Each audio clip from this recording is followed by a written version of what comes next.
Un nouveau centre de pédiatrie sociale a commencé ses activités au mois de juillet dernier.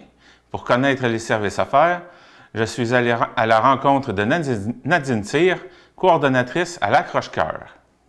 Alors, je suis avec Nadine Cyr, coordonnatrice à l'Accroche-Cœur. Bonjour. Bonjour Jean-Denis. Vous allez bien? Très bien. Donc, l'Accroche-Cœur, c'est quoi cet organisme-là? L'Accroche-Cœur, c'est un centre de pédiatrie sociale en communauté. Donc, on est directement lié avec la Fondation Dr Julien. Il existe à peu près plus de 45 centres de pédiatrie au Québec. Nous, on est tout nouveau. On a commencé nos services au mois de juillet seulement. On est placé, donc notre territoire, ce qu'on dessert, c'est toute la Gaspésie Sud. Donc, ça comprend de Barachois à Saint-Alexis-de-Matapédia. Donc, on peut voir que c'est quand même un grand territoire de plus de 300 km à couvrir. C'est sûr qu'on ne peut pas couvrir seulement avec un point de service. On a un point de service qui est à Chandler présentement. On est déjà dans la maison qui est ici sur la rue Rodolphe-Lemieux et qui est dans la MRC Rocher-Percé parce que après analyse, il en est ressorti que les grands besoins pour les enfants en situation de vulnérabilité, parce que c'est comme ça qu'on dessert les enfants au centre de pédiatrie, qui était plus important ici dans la MRC Rocher-Percé. Donc, pour desservir, dans le fond, le reste du territoire, on a le Mobilicœur. Oui, qu'on va aller voir tout à l'heure. Oui. Donc, centre de pédiatrie, c'est quoi que vous offrez comme service? On a un service, on touche 3 axes, donc au niveau médical, social et juridique. C'est-à-dire que nous, on offre un service qui ne répond pas que les parents ou donc les enfants ne retrouvent pas aujourd'hui, qui ont la difficulté à les trouver. Je vous donne un exemple. Il y a un enfant qui a besoin d'un orthophoniste rapidement pour qu'il ait meilleur, donc avoir de l'aide à l'école et tout. Présentement, c'est un 2 ans sur la liste d'attente. Donc, nous, on appelle ça un enfant en situation de vulnérabilité parce que s'il n'y a pas des services, ça ne l'aidera pas donc au niveau scolaire, au niveau social. Donc, on va pouvoir, nous, lui offrir le service. Et si on ne le trouve pas à travers les organismes, les CLSC ou avec la collaboration du CIS, du CI3S, à ce moment-là, on va aller se tourner vers le privé. Et ça, c'est vous?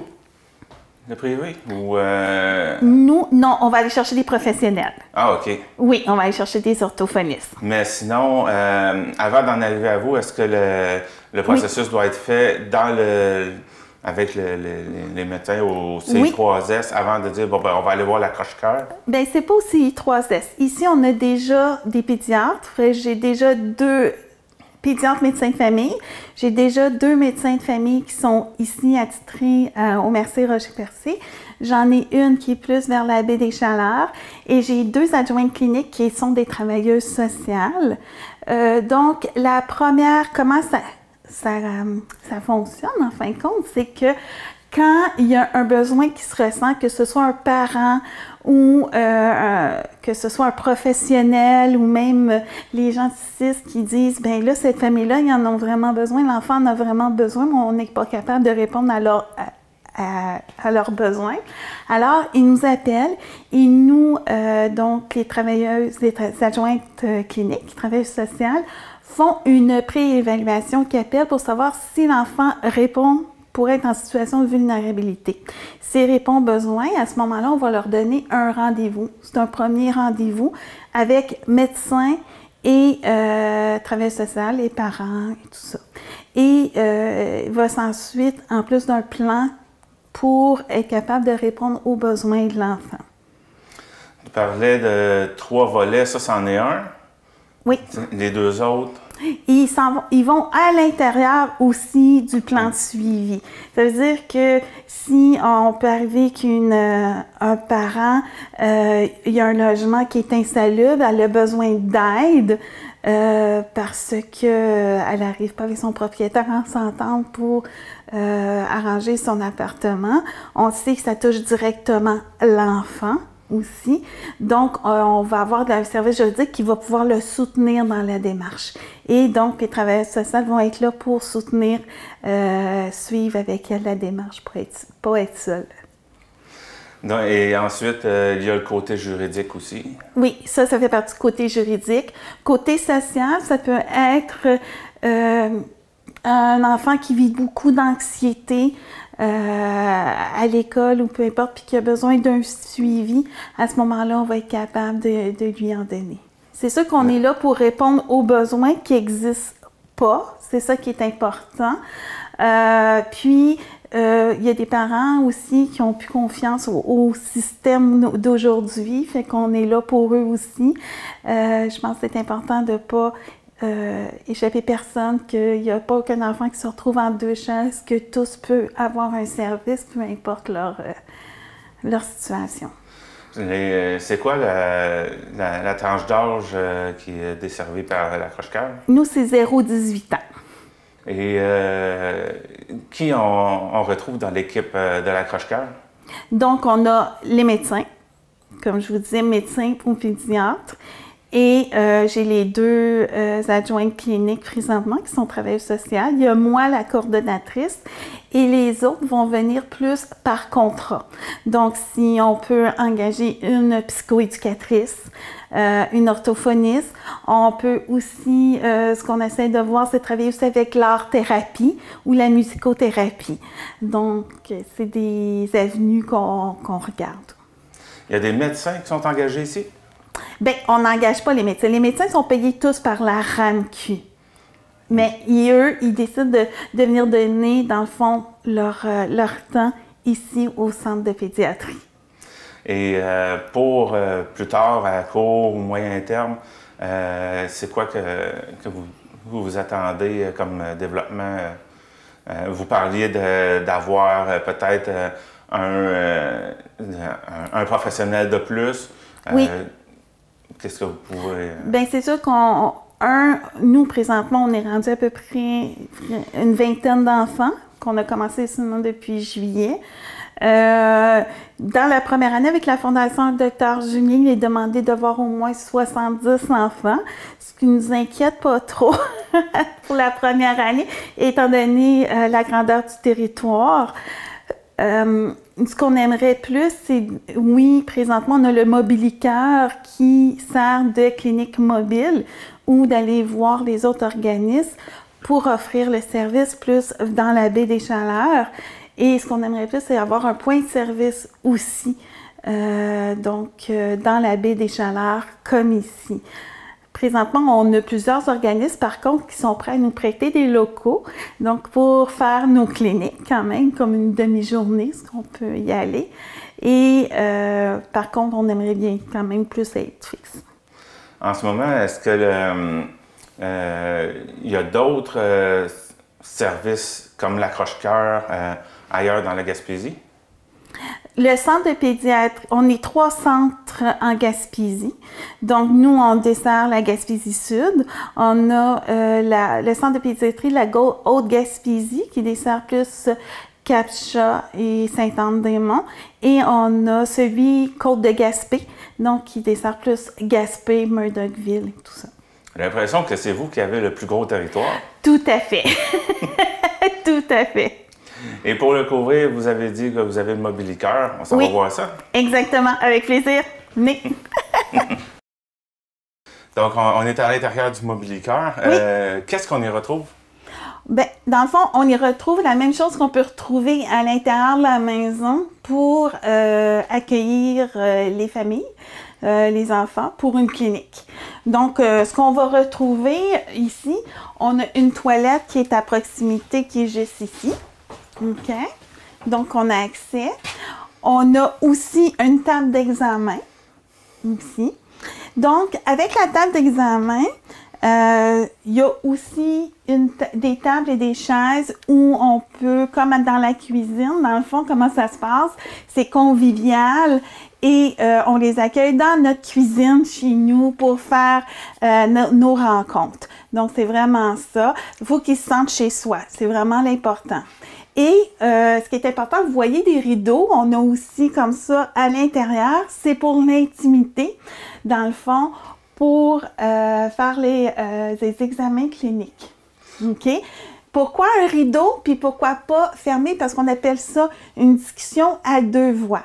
Ça veut dire que ici, si je ferme, OK, vous m'entendez, vous ne me voyez pas, sauf que ici, le médecin et l'enfant peut se parler et de l'autre côté, le parent et les intervenants peuvent se parler aussi, mais ils s'entendent l'un et l'autre. C'est ça qu'on appelle une discussion à deux voix. Est-ce que vous pouvez recevoir plus qu'un enfant ou en général ça va être plutôt vraiment... C'est une famille à la fois, un enfant à la fois. Ça dépend. Ça peut arriver qu'il y a 2, 3 enfants dans la famille. La première rencontre, souvent, on va rencontrer tout le monde. Et après, on va y aller séparer selon les enfants. Et il peut arriver aussi au fil du temps, dépendamment, si on collabore avec, que ce soit l'école, la DPJ, on va inviter tout le monde pour qu'on ait le même discours et qu'on est certain de faire le même plan. Et que l'enfant aussi sait que tout le monde est au courant. Et est-ce que c'est les professionnels qui vous suivent avec le mobiliqueur ou vous, dans le fond, si vous êtes, mettons, dans la baie des Chaleurs, ça va être des professionnels de la baie des Chaleurs qui vont être, qui vont donner de leur temps pour ça? Exactement. Nous, ce que j'ai ici, c'est la travailleuse sociale, l'adjointe clinique, dans le fond, qui va partir avec le mobiliqueur, avec le médecin, qui vont aller vers la famille et les professionnels vont venir les rejoindre. Ou sinon, s'ils partent ici, bien, ils vont embarquer dans le mobiliqueur pour aller rejoindre les familles. Les familles, on peut aller directement chez eux, comme on peut aller dans un organisme, comme je vous disais, quand on a un prêt local.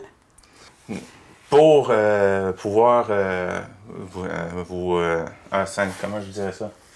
C'est pas procurer, c'est pour acquérir, peut-être, ouais. Pour pouvoir acquérir ce mobiliqueur, j'imagine que la communauté vous a aidé là-dedans. Tout à fait. On remercie grandement la Fondation Baie des Chaleurs, Fondation Santé Baie des Chaleurs, pour être plus clair. C'est vraiment à cause d'eux qu'on a le mobiliqueur et ils ont donné 100 000 $ pour l'achat du mobiliqueur et on est très, très contents. Et pour aussi tous nos services, exactement, on a fait dernièrement une campagne de financement participatif avec la ruche qui a très bien été. Et on a eu un beau financement depuis le début des jardins qui nous en ont donné. On a eu Simon McInnes, on a Rona dernièrement en plus qui ont fait la campagne Heroes.